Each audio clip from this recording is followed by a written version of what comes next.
मी आता जे काही सांगणार आहे ते प्लीज शांतपणे ऐकून घे. हो बोला. मी आता विहंगकडे आलोय. म्हणजे मी विहंग बरोबरच आहे. मंजिरी, मधुरा. काय झालंय? काय झालंय? मला मला स्पष्टपणे सांगाल का? मधुरा आपल्याला सोडून गेली. मंजिरी, तिचा खून केलाय कोणीतरी. हॅलो मंजिरी.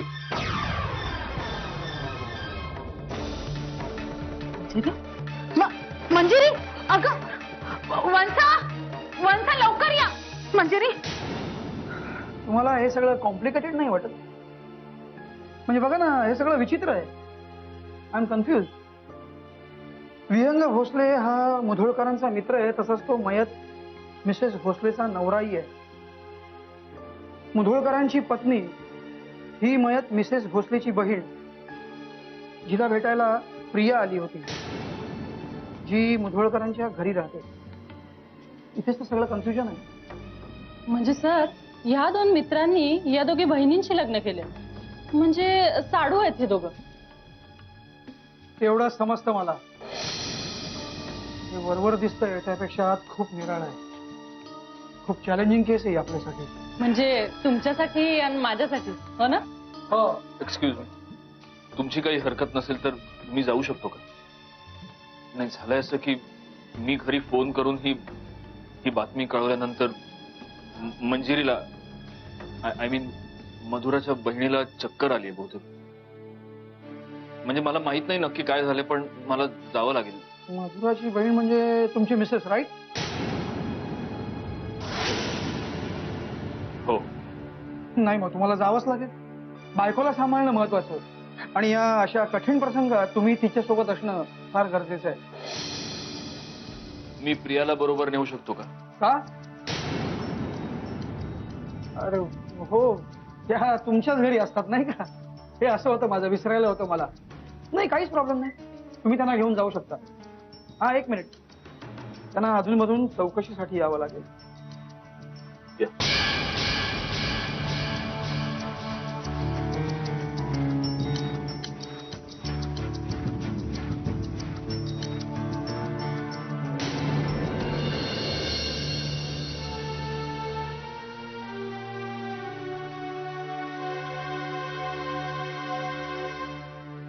मंजिरी, ए मंजिरी, अगं काहीतरी बोल ना बाई. आम्हाला कसं कळणार ग तू सांगितल्याशिवाय?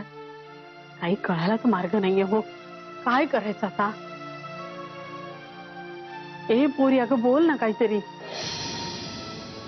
शाले, अगं तिला विचारण्यापरीस सत्यालाच परत फोन लाव की. अहो तेच करत होते मगापासून, त्याचा नॉट रिचेबल येतोय. मला काही कळतच नाहीये नेमकं त्यांनी काय हिला सांगितलं फोनवर. मधुराच्या नावाने ओरडली आणि बेशुद्ध पडली. आता बघते तर उठून अशी सुंदरपणे बसून आहे मुलगी. काय काहीच बोलत नाही. कसं कसं समजायचं? मंजिरी बोल ना काहीतरी, काय झालंय? मी बोलते.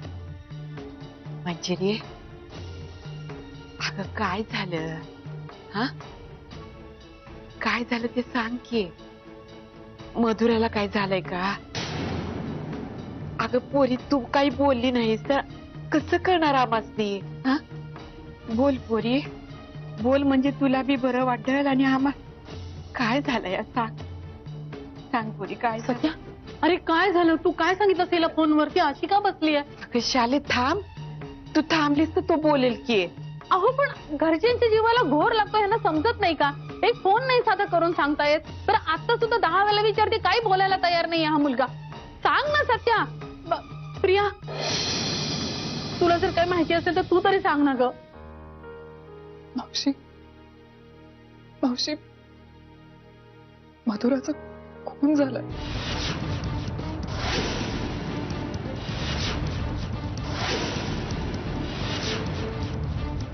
कधी झालंय? कसं झालं?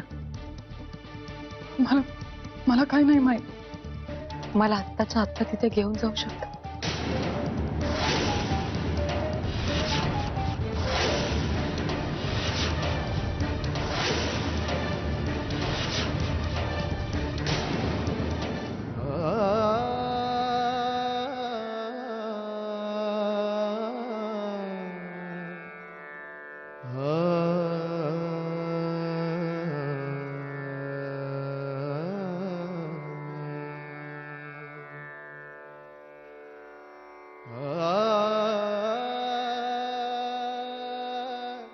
यमराव सांभाळत होता.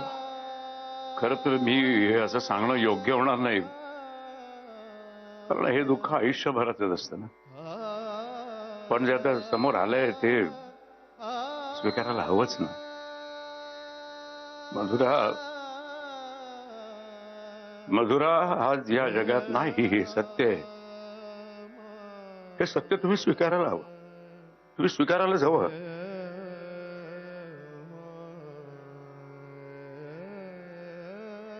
सांभाळा सांभाळा स्वतःला सांभाळा. मधुरा माझी मुलगी होती. तुम्ही सुद्धा मला माझ्या मुलासारखेच आहात. खरं तर मी तुमचं सांत्वन करतोय एका परीनं परत म्हणजे मलाच कळत नाहीये. तुम्हीच मला सांगा, मी मी मी मी काय करू? मी काय करू? कोणासाठी जगू आता? किशोरी अर्ध्यावरून साथ सोडून निघून गेली तेव्हाच वाटलं होतं की आता या जगण्याला काय अर्थ आहे. पण माझ्या या 2 पिल्लांसाठी मी आतापर्यंत जगत होतो, त्यांच्या आनंदामध्ये रमत होतो. पण आता माझ्या मधुरालाच आपल्यापासून हिरावून घेऊन त्या देवाने सुद्धा आता हे सुखी बळकावून घेतलंय. अन्याय गेलाय. खूप खूप खूप नुकसान केलंय त्याने माझं. खूप नुकसान केलं माझं. खूप नुकसान केलं.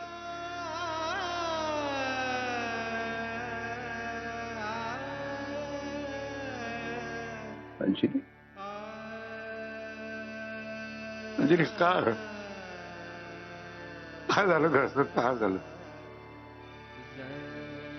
आपल्या मधुराला त्याने आपल्यापासून असं हिरावून घेतलं.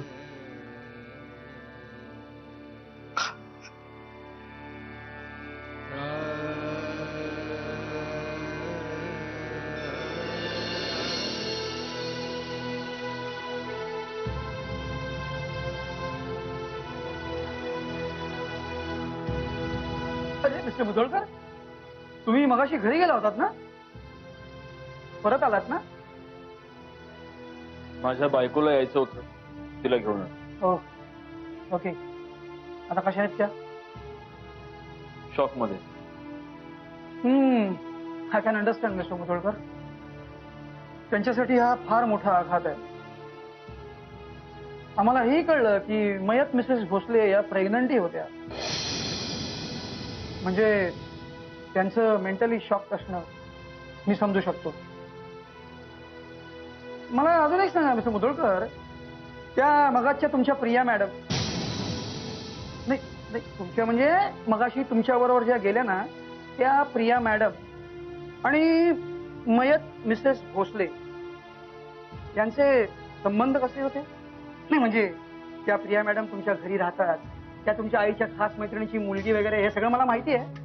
मला तुमच्याकडनं हे जाणून घ्यायचंय की मयत मिसेस भोसले आणि प्रिया मॅडम त्यांची काही खास मैत्री किंवा सख्य वगैरे होतं का? म्हणजे जनरली बायकांचं हसतं तसं सिटी पार्टीला जाणं, तासनतास गप्पा मारणं, नवऱ्याच्या खागाळ्या करणं वगैरे, म्हणजे तसं काही होतं का? नाही नाही, तसं काही नव्हतं. त्यांची फक्त ओळख होती एकमेकीची. मस्त मुधोळकर, त्यांची ओळख होती ते तर मलाही माहिती आहे. आज ते इथे कशा? मला नाही माहित. माझं अजूनही तिच्याशी काहीच बोलणं झालेलं नाही. अजून नाही झालं? कमाल आहे मिस्टर मुधोळकर. तुम्ही मगाशी घरी जाताना एकत्रच गेलात ना? तेव्हा गाडीत तुमचं काही बोलणंच झालं नाही? घरी जाईपर्यंत गप्प गप्प गेला? हे बघा, प्रिया शॉक मध्ये आहे, त्यामुळे आमच्यात असं काहीच बोलणं झालं नाही. प्रिया मॅडम शॉक मध्ये, तुमच्या मिसेस शॉक मध्ये, तुम्ही शॉक मध्ये नाही. तुम्ही शॉक मध्ये नाही आहात, पण तुम्हाला काही माहितीच नाही. नाही कळेलच. म्हणजे उद्या सकाळीच पोस्टमॉर्टम रिपोर्ट येतो, तेव्हा कळेलच.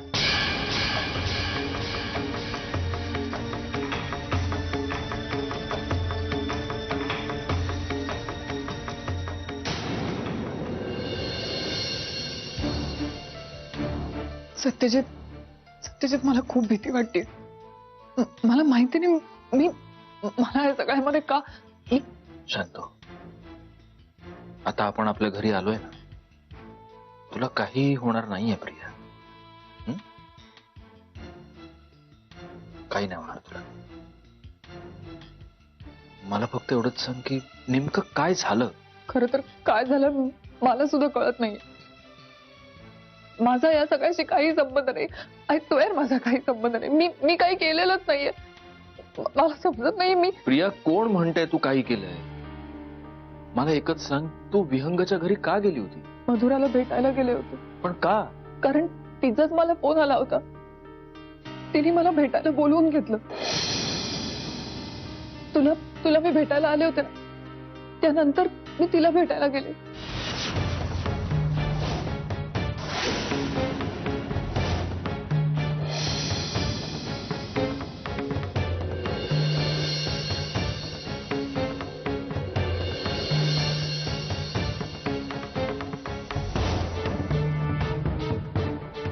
हे सगळं हे एवढं तरी असंच घडलंय. मी शपथ घेऊन सांगते, मी काही कमी किंवा जास्ती सांगत नाहीये तुला. बर बर, माझा पूर्ण विश्वास आहे तुझ्यावर. तू आता शांतपणे झोप. हं? सतीश, मला एकटीला झोप नाही लागणार इकडे. मला सतत मधुराचा चेहरा डोळ्यासमोर दिसतोय. तू प्लीज थांब ना माझ्या बरोबर. प्लीज थांब प्लीज. अगं प्रिया, मी कसं थांबू इथे? खाली पिल्लू एकटी आहे की नाही, मला जावं लागेल. तू एक काम कर ना, तू आईच्या खोलीत जाऊन झोप. हं? तिथे मावशी मंजिरी पण आहे. त्यांना माझ्यामुळे त्रास नको. नाही, मी एक काम करते. मी आज रात्री झोपणारच नाही. मी जागी राहते, लाईट ऑन ठेवते. कारण मी झोपले ना तर माझ्या डोळ्यासमोर सतत मधुराचा चेहरा. प्रिया, काहीही होणार नाहीये, शांत हो. मी आत्याला पाठवतो तुझ्यासोबत. तिथे थांबेल रात्रभर. ओके, चल. प्लीज लवकर पाठवतील. हो.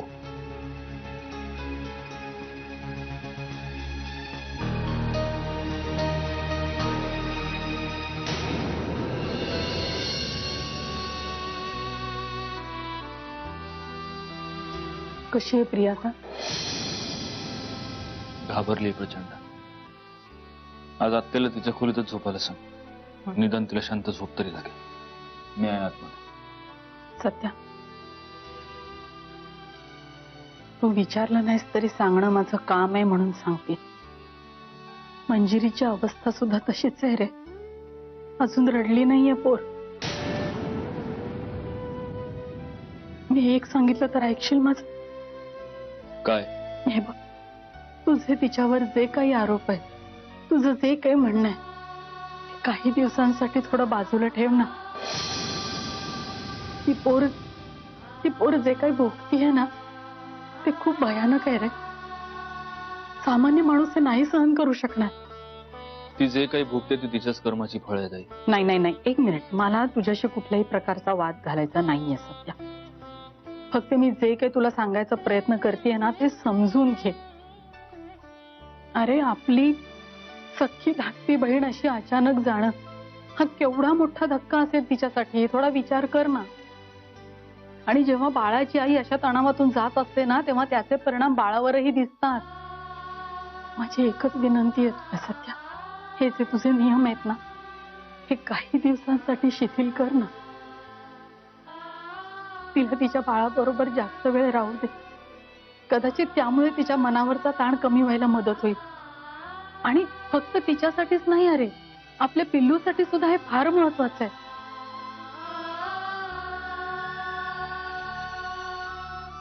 थोडक्यात काय, शेवटी सगळी तडजोड मीच करायची.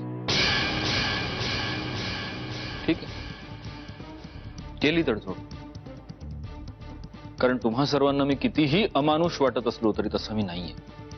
आणि जिथे माझ्या मुलीचा प्रश्न आहे तिथे तर नाहीच. जाऊन सांग तिला. एक मिनिट सध्या.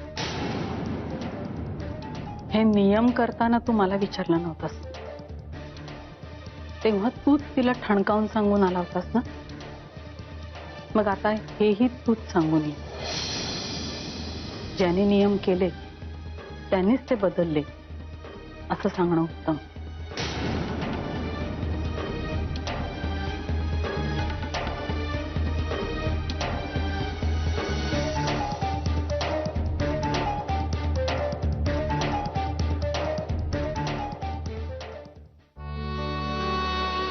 आपल्या दोघांमध्ये छोटा विहंग येणार आहे.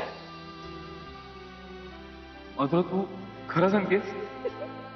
तू आई आणि मी बाबा होणार? मधुरा, विहंग? अरे अरे सोड मला. अर्थात ती माझ्यासारखीच असणार. कारण कसं आहे ना, दोन दोन मधुरा सांभाळणं माझ्यासाठी खूप कठीण होऊन जाईल. विहंग बघ बघ बघ.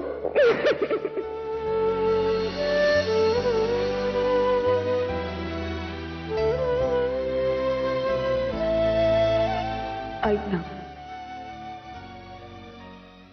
आज नको ना जाऊ. मी आज संध्याकाळी ऑफिसवरनं लवकर यायचा प्रयत्न करतो. मी आल्यावर आपण मस्तपैकी लॉंग ड्राईव्हला जाऊया. मधुरा,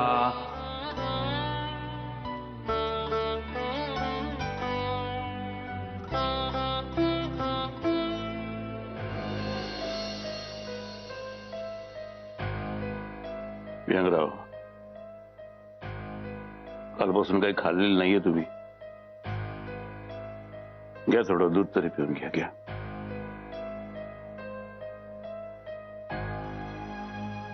विहंगराव, काय म्हणते मी? हे झालं ते घडून गेलं ना, अन्नाकडे दुर्लक्ष करून कसं चालेल? सावरा सावरा, स्वतःला सावरा.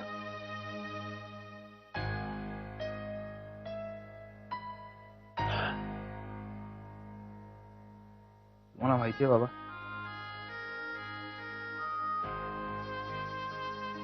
मधुरा रोज सकाळी माझ्यासाठी ग्रीन टी करायची. मी सकाळी 6:15 उठून जॉगिंगला जातो, 7:30 परत येतो. लग्नानंतर मधुराला जेव्हा हे कळलं ना, तेव्हा रोज सकाळी 7:30 माझ्यासाठी ग्रीन टी तयार असायचं.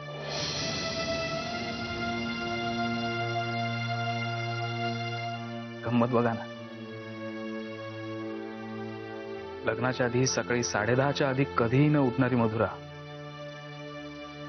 लग्नानंतर माझ्यासाठी रोज सकाळी 6:30 उठायची. खूप खूप प्रेमाने बांधत होतो आम्ही आमचा संसार. एक एक क्षण, एक एक आठवण आम्ही आमच्या मनात जपून ठेवत होतो. बाबा, मधुरा जेव्हा प्रेग्नंट असल्याचं मला कळलं ना, तेव्हा मला आकाश ठेंगणं झालं होतं. खूप खूप खूप स्वप्न पाहून आम्ही आमचं भविष्य रंगवत होतो. आम्हाला दोघांनाही ना मुलगा हवा होता. सत्यजित आणि मंजिरी वहिनींना मुलगी झाली. तेव्हा तर मधुराने एवढंही ठरवलं होतं की त्यांची मुलगी, आमचा मुलगा कुठल्या शाळेत जाईल. पण हे स्वप्न प्रत्यक्षात उतरवण्यासाठी आज ती या जगात नाही,